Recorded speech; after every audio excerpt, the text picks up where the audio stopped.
Assalamualaikum warahmatullahi wabarakatuh. Perkenalkan, nama saya Siti Awaliatu Syahadah dengan NPM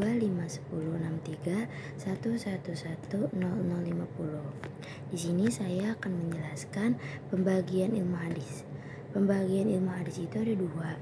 Yang pertama ada ilmu hadis riwayah dan yang kedua ada ilmu hadis diroyah. Apa sih perbedaannya? Perbedaannya itu kalau hadis riwayah ini hadisnya, kalau riwayah ini tuh hadisnya, sedangkan diroyah ini ilmu hadisnya. Apa sih yang disebut hadis riwayah ini? Hadis riwayah adalah hadis yang mempelajari periwayatan, pemeliharaan dan penulisan atau pembukuan lafaz-lafaz hadis Nabi Muhammad SAW. Jadi objek pembahasan yang dibahasnya atau yang dijelaskan di hadis riwayah ini lebih ke diri Rasul sendiri, baik dari perkataan, perbuatan, sifat, akhlak, dan masih banyak lagi. Nah, kalau menjelaskan tentang periwayatan berarti ada orang yang meriwayatkan, yaitu para perawi. Nah, apa sih yang diriwayatin atau yang diriwayatkan para perawi ini? Yang diriwayatkan para perawi ini adalah matan hadisnya, perkataan atau perbuatannya. Jadi periwayatan itu mencangkup siapa yang meriwayatkan, dari mana periwayatan tersebut, dan apa yang diriwayatkan. Fokusnya hadis riwayah ini pada matan. Jadi matan atau jadi nggak bisa berdiri sendiri tanpa adanya sanad, tanpa meneliti apakah periwayatan dari Nabi tersebut sahih atau tidak, bisa diterima atau tidak. Karena yang bakal menghasilkan sahih atau tidaknya hadis tersebut atau suatu hadis ini bukan ranahnya hadis riwayah, melainkan di hadis diroyah. Nah, apa sih ilmu hadis diroyah ini? Ilmu hadis diroyah ini adalah ilmu yang mempelajari kaidah-kaidah untuk mengetahui keadaan sanad dan matan hadis.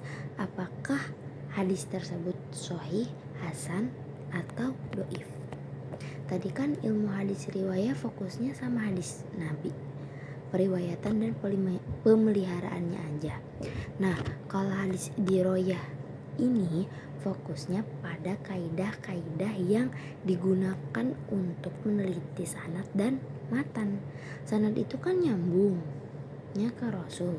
Contoh nih, kalau ada yang membawa berita, misal si A menyampaikan berita kepada si B dan si B menyampaikan kepada si C bahwa si B ini mendapatkan berita dari si A. Berarti itu nyambung kan? Nyambung. Maksudnya contoh sanad nyambungnya. Sanad itu kan menceritakan kalau misalnya menerima suatu hadis dari guru dan gurunya tersebut ini mendengar dari gurunya lagi terus menerus sampai Rasul. Ada juga qiraah, misal si murid membacakan hadis lalu dilurusin sama gurunya, itu contoh dari qiraah. Contoh sanad yang bersambung, misalnya contohnya gini, Imam Al-Bukhari dari gurunya Adam mendengar hadis dari gurunya Syu'bah mendengar dari gurunya Abu Hazim, terus menerus sampai kepada Rasul. Itu berarti sanadnya sahih. Kalau misal sanad terputus, nih misalnya Imam Al-Bukhari mendengar berita dari gurunya Adam, tapi setelah diteliti Imam Al-Bukhari itu lahir, setelah diteliti Adam itu gurunya Adam ini sudah wafat ketika Imam Al-Bukhari lahir. Berarti kalau misalnya kayak gitu sanadnya nggak nyambung karena tidak pernah ketemu dan gak pernah ada ketemu gitu. Kalau misalnya secara teori, ilmu hadis riwayah dan diroyah itu emang dua bagian yang beda, tapi dalam praktiknya ini gak bisa dipisahin Karena ilmu hadis riwayah ini nyediain materi hadis, sedangkan ilmu hadis riwayah ini nyediain alat untuk menguji keabsahan hadis tersebut. Ilmu hadis riwayah ini ibarat Al-Quran, sedangkan ilmu hadis riwayah ini ibarat penafsirannya. Jadi kita gak bakal bisa memahami isi Al-Quran tanpa memahami maknanya. Mungkin cukup sekian, apabila ada kesalahan mohon dimaafkan. Wassalamualaikum warahmatullahi wabarakatuh.